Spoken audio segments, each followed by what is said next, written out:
So ito mga idol, pag-uusapan natin itong statement nitong si Mark Pingris na kumakalat at pinag-uusapan ngayon sa iba't ibang mga social media platforms kagaya ng Twitter, lalo na sa Facebook. Whereas sinabi nitong si Mark Pingris na nung kapanahunan daw nila nung siya pa ay naglalaro para sa ating Gilas Pilipinas ay hindi naman sila naghahangad ng kahit na anong kabayaran bilang kapalit sa kanilang serbisyo bilang national player ng ating bansa. Pero bago tayo magpatuloy mga idol, kung hindi ka labis ang hilingin, pakiclick naman ang subscribe button. Pakilike din ang video na ito bilang suporta dito sa ating channel, Maestro Coach TV. So sinasabi nitong si Mark Pingris na around 300 to 1,000 pesos lang ang kanilang tinatanggap na allowance nung mga panahon na sila ay naglalaro para sa ating national team, which is marami ang nagulat. Dahil bagamat alam natin na talaga namang huwag kang mag-expect ng napakalaking halaga ng salary pag ikaw ay nag-volunteer na maglaro para sa isang national team. Pero ang ikinagulat ng iba ay totally zero pala o talagang wala pala silang tinatanggap. Instead, ang claim nitong si Mark Pingris ay allowance lang ang kanilang tinatanggap and it's only around 300 to 1,000 pesos only. So baka isipin ng iba, bakit kaya biglang nagsalita ng ganito itong si Mark Pingris tungkol nga sa usaping compensation na tinatanggap ng isang Gilas Pilipinas player? Well, nagsimula kasi yan after nung campaign natin sa nagdaang Asian Games, which is nagwagi nga tayo ng gold medal.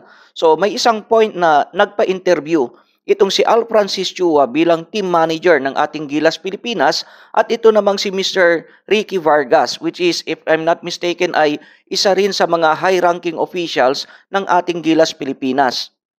And to cut the story short from that interview, ayon dito kay Mr. Ricky Vargas at sinigundahan naman ito nitong si Mr. Al Francis Chua na may dalawa di umano, if I'm not mistaken, dalawa ata yun na mga players na lumapit sa mga high-ranking officials ng Gilas Pilipinas na nag-aalok ng kanilang serbisyo. And based from those players ay willing naman talaga sana sila na maglaro para sa ating national team, pero ang issue ay nanghihingi sila ng ubod na laki o napakalaking halaga para sa kanilang serbisyo o talent fee.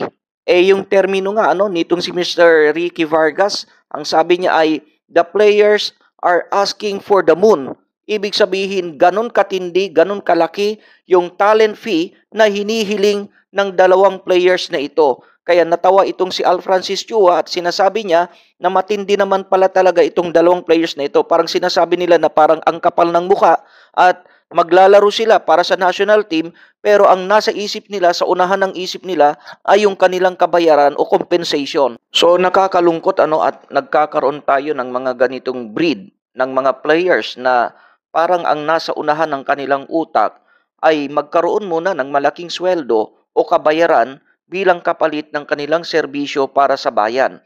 Samantalang nung unang panahon ni na Robert Jaworski, actually malaki-laki na nga yung panahon ni Mark Pingris, bagamat kiniklaim niya na nasa halagang 300 to 1,000 pesos lang.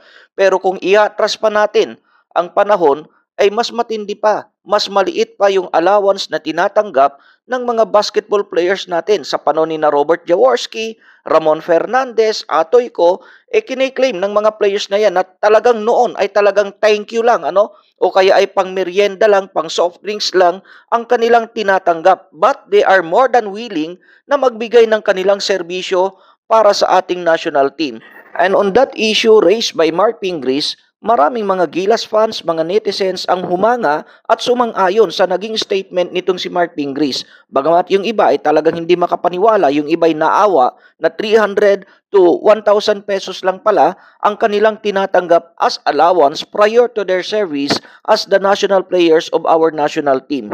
But on the other hand, bagamat sang-ayon din tayo na hindi naman talaga tama na mag-aalok ka ng serbisyo para maglaro para sa ating national team, pero sariling kapakanan mo yung unang iniisip mo, so hindi tama yun. Pero siguro on the other hand, it's about time na mag-isip-isip din ang mga high-ranking officials ng ating Halimbawa, itong Philippine Olympic Committee na siyang nangangasiwa sa mga national teams na ipinapadala natin sa iba't ibang mga international competitions sa mga officials ng ating Gilas Pilipinas, siguro it's about time na i-assess din nila yung situation. Na bagamat syempre hindi pangunahing usapin ang compensation kung ang pag-usapan ay paglalaro sa national team, pero siguro it's about time na taas-taasan din nila ang sweldo siguro. It's about time na magbigay sila ng maraming benefits para sa ganon ay makapagbigay sila ng inspiration sa marami pang mga players para maakit nila na maglaro para sa ating national team. Kasi hindi naman talaga uubra itong sinasabi ni Mark Pingris kung hanggang ngayon ganyan pa rin ang gagawing sistema ng mga national team organizers natin, mga officials, ay hindi yan uubra sa mga international competitions. Kailangan talaga mag-invest tayo. Kasi kung hanggang ngayon ay bibigyan lang natin ng panggasolina o pang soft drinks lang bilang kabayaran ang mga players na maglalaro para sa ating national team, baka dumating din ang panahon na maubusan tayo ng mga players na willing maglaro para sa ating national team. We're not saying na dapat ang matutunan nila ay yung paglaki ng kanilang ulo o magmukhang pera sila. Pero hindi maiiwasan. Dapat ka talagang mag-invest. Sabi nga nila, investment yan. Gusto nating makasabay sa international basketball ay dapat talagang mag-scout tayo, mag-explore tayo ng mga players na naglalaro maging sa iba't ibang panig ng mundo at dali natin dito sa Pilipinas, kailangan nating mag-invest. So on that investment issue, kailangan maglabas talaga ng pera ang ating bansa para talagang makakuha tayo ng mga players na hindi lang willing maglaro, kundi talagang mga performance level na mga basketball players. Kaya pala napapansin natin, may mga pagkakataon na paulit-ulit na lang yung line-up, lalo na sa panahon nitong si Chot Reyes, nung siya pang humahawak. Pinagmamalaki niya na kaya daw paulit-ulit yung mga players sa kanyang line-up at parang lumalabas na ayaw niyang kumuha ng ibang players. Ang pinagmamalaki niya ay dahil ito daw mga players na to, sila yung mga more than willing to play nang walang kapalit para sa ating Gilas Pilipinas. Well, accepted natin yon. Hanga tayo sa ganong prinsipyo.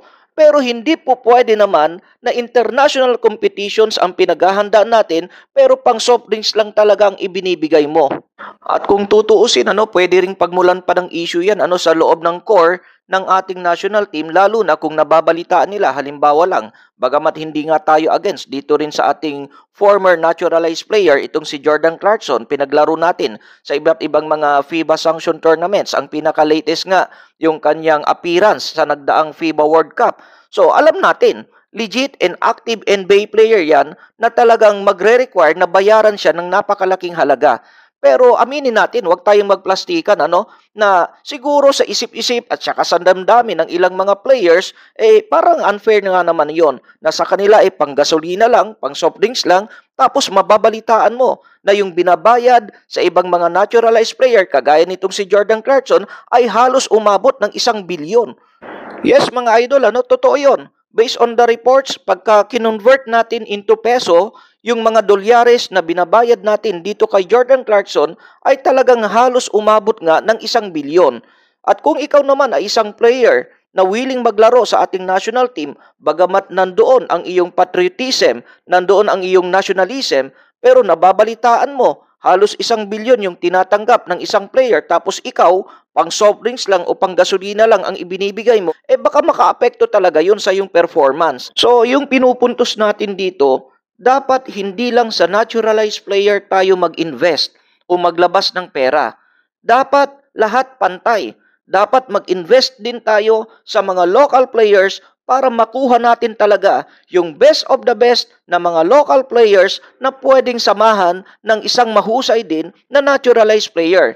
Dahil ang totoo niyan, marami-rami din ang mga players na hindi lang dito sa Pilipinas matatagpuan. May mga ilang mga players na qualified to play as local player pero mataas ang kanilang presyo dahil naglalaro sila sa iba't ibang panig ng mundo at hindi natin talaga matatakasan yung realidad na yan. Actually, maging sa part ng coaching staff, lalo na yung sa part ng head coach, ay dapat bigyan din nila yan ng magandang pondo. Dahil kagaya ng alam natin, kahit magaling ang naturalized player mo, magaling ang import mo, magaling ang local players mo, pero incompetent naman dahil tinipid mo naging incompetent ang coach mo, pinulot mo lang kung saan-saan, ay talagang walang kahinatnan ang kampanya natin sa mga international competitions. Kaya kung gusto talaga ng ating mga sports officials dito sa Pilipinas na mag-excel at magtuloy-tuloy itong run ng ating Gilas Pilipinas, lalo na nakakuha tayo ng momentum, nakasungkit tayo ng gintong medalya sa nagdaang Asian Games, ay dapat mag-isip-isip na ngayon,